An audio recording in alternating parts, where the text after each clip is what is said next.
नमस्कार साथियों, सटीक खेती यानी कि प्रिसीजन फार्मिंग, जितनी हमें आवश्यकता है ज़मीन में पोषक तत्वों की उतने का ही प्रयोग करें।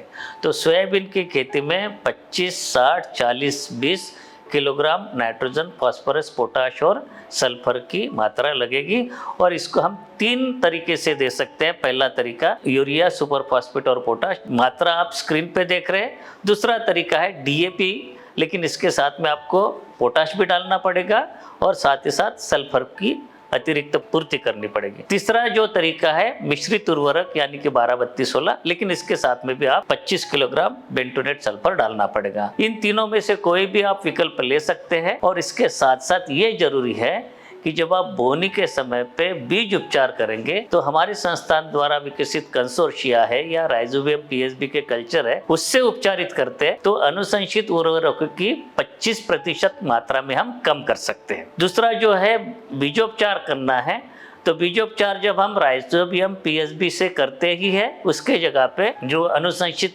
कीटनाशक और फफूंदनाशक है उसके तुरंत पश्चात जो कंसोर्शिया से बीजोपचार करें और इसकी मात्रा आप इस समय पे अपने स्क्रीन पे देख रहे हैं। इसको करने से भी हम फर्टिलाइजर की कमी हम कर सकते हैं और उत्पादन में आपको विशेष अंतर नहीं आएगा। और तीसरा जो तरीका आप ये दे सकते हैं कि जैविक खेती कर सकते हैं और उसमें अतिरिक्त जो रासायनिक उर्वरकों का कोई उपयोग नहीं लगेगा। आप चाहे तो गोबर की खाद डाल सकते हैं, पोल्ट्री मैन्योर डाल सकते हैं या केचुए वाली खाद डाल सकते हैं। चौथा जो तरीका है प्राकृतिक खेती का, प्राकृतिक खेती में दूसरे कोई बाहरी आदान आपको डालने की कोई आवश्यकता नहीं और ऐसे प्राकृतिक खेती के खेत में आप ढेंचा, हरी खाद आप गर्मी के मौसम में उगा के सोयाबीन की बोनी से पहले आप मिला सकते हैं। घन जीवामृत का उपयोग कर सकते हैं जो कि मात्रा आपको स्क्रीन पे दिखाई दे रही है। उसके बाद में जीवामृत का भी बार बार आप उपयोग कर सकते हैं 15 दिन के अंतराल के बाद में। और साथ ही साथ मल्चिंग जो कि बहुत ही महत्वपूर्ण है, फसल अवशेष है, चाहे वो गेहूं का भूसा हो या चने का भूसा हो,